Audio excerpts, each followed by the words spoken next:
Thank you. Joining you now, one of the members of Congress investigating the president's abuse of power, Democratic Congressman Ted Lieu of California. He's a member of both the House Judiciary and Foreign Affairs Committee, which are part of the committees that are undertaking the impeachment inquiry. Congressman, let me start today with the no-shows from that White House. 4 officials, I believe, did not appear today, citing, I think, executive privilege, the White House not wanting them to appear. What's your reaction to that? All right. Thank you, Chris, for your question. The American people should be asking, what is the White House trying to hide? If they really thought that this was a perfect phone call, as Donald Trump alleges, then they would be happy to have the White House officials come and explain about that phone call, explain what the administration was doing with regard to Ukraine. Instead, they're obstructing witnesses. They're telling them not to come, and it's very unfortunate we're not going to hear their stories today.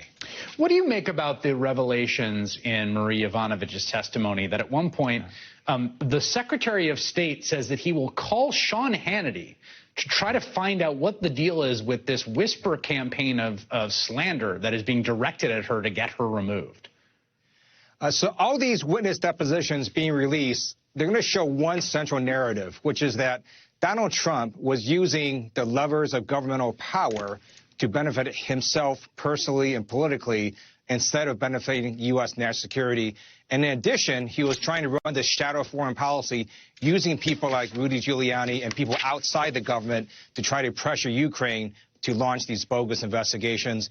One of those folks that got caught up may have been Sean Hannity, and it is quite disturbing that his name would even be involved in any of this. Well, what do you make of Mike Pompeo and how he comes across in the testimony that was released today by both his sort of closest deputy, who resigned essentially in protest of Pompeo's inability to protect folks at the State Department, and Yovanovitch's testimony?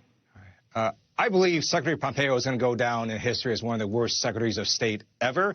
He is not backing and sticking up for his foreign career service officers.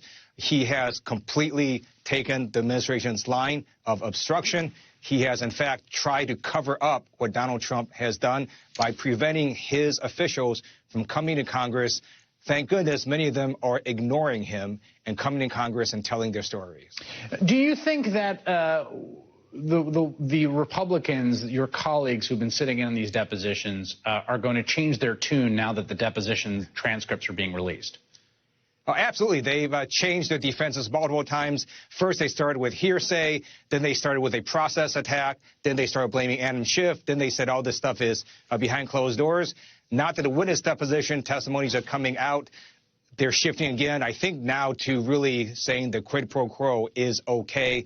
And with that, they're going to lose their last shreds of integrity. The president has targeted some of the folks who have testified, including Lieutenant Colonel Vindman. He has called for unmasking the name or revealing the identity of the whistleblower, which is protected by the law. How much do you take this seriously, and how much do you think it's actually a sort of concrete threat to these proceedings?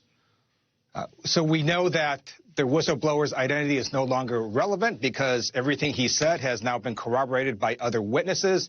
And the White House has released their call transcript, the summarized version of it. We don't need to have the whistleblower tell us what was on that phone call because the American people already know. In addition, President Trump's attacks on Lieutenant Colonel Vindman are very unfortunate. Lieutenant Colonel Vindman served in Iraq. He shed his blood. He got a Purple Heart. He is an American hero, and he told his story to Congress. He should not be attacked. All right, Congressman Ted Lieu, thank you very much. Thank you, Chris.